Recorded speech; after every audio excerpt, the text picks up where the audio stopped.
Tears for Fears. Scott back tomorrow from 2 with Niall Horan in the studio.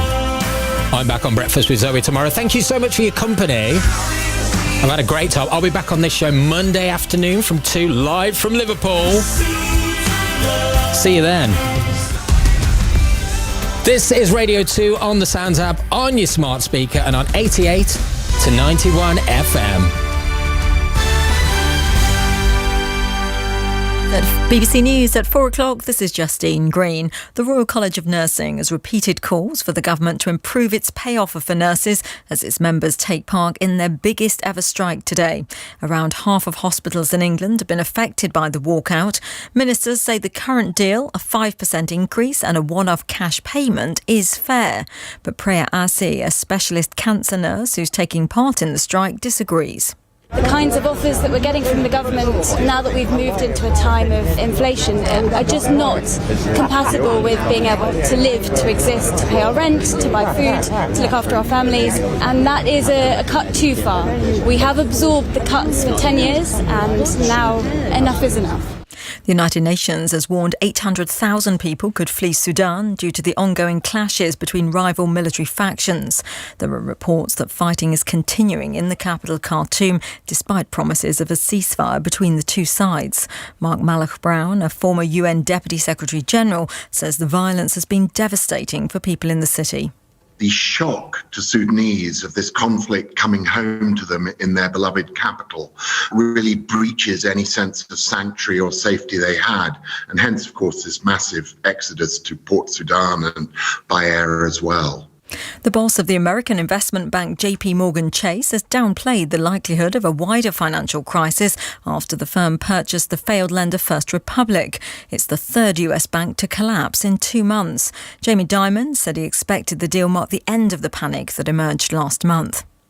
Police in Paris have fired tear gas at people demonstrating against government plans to raise the state pension age in France to 64.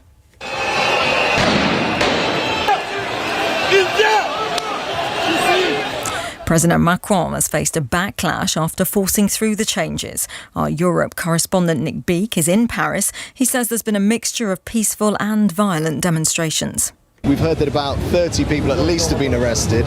That figure's going up all the time. And so we do have this sort of two tales within one city, actually. So you've got the families on the official route, but also maybe hundreds of people who have already clashed with the police just an hour or so into this demonstration.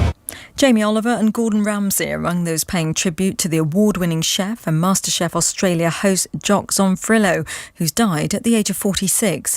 Mr Zonfrillo, who was born in Glasgow, worked in renowned restaurants around the world before opening his own in Australia. Donald Trump has made his first visit to the UK since 2019. The former US president is in Aberdeenshire to open a new golf course. As he left his private jet, he appeared to say the words, "It's great to be home." BBC News, it's 3 minutes past 4.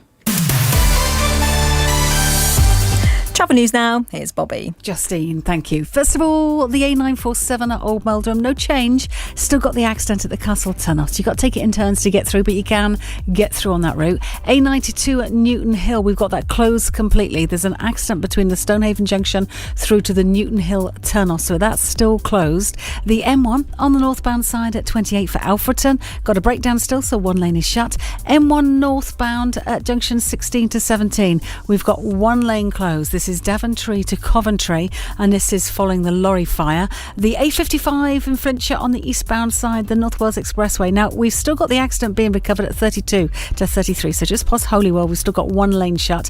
Taking about 20 minutes to get through there, not too far away. The A5 Penthrovoilus, we've got it blocked both ways because of the accident there, and the M6 on the northbound side at 14 to 15, where we've got the emergency repairs up from Stafford North to Stoke-on-Trent. We've still got a lane out, still causing some congestion, and then southbound on the M6 13 to 12 Stafford South to Gailey, we've still got barrier repairs there. Now these were causing really big queues. Still got a lane out, it's taken about 20 minutes to get through. And to the M25 clockwise, accident at 10 for the A3 to 11 at Chertsey, still got big queues both ways. The A21, the latest at Pembury, southbound is still closed at the Pembury turnoff, that's going to be closed for some time. And finally the A303 at Wiley, we're getting reports of an accident near the Chilmark turnoff. Police are just en route, so take care. and I'll be back with more just after 5. Thank you. Listen live on the BBC Sounds app. Hello. Good afternoon.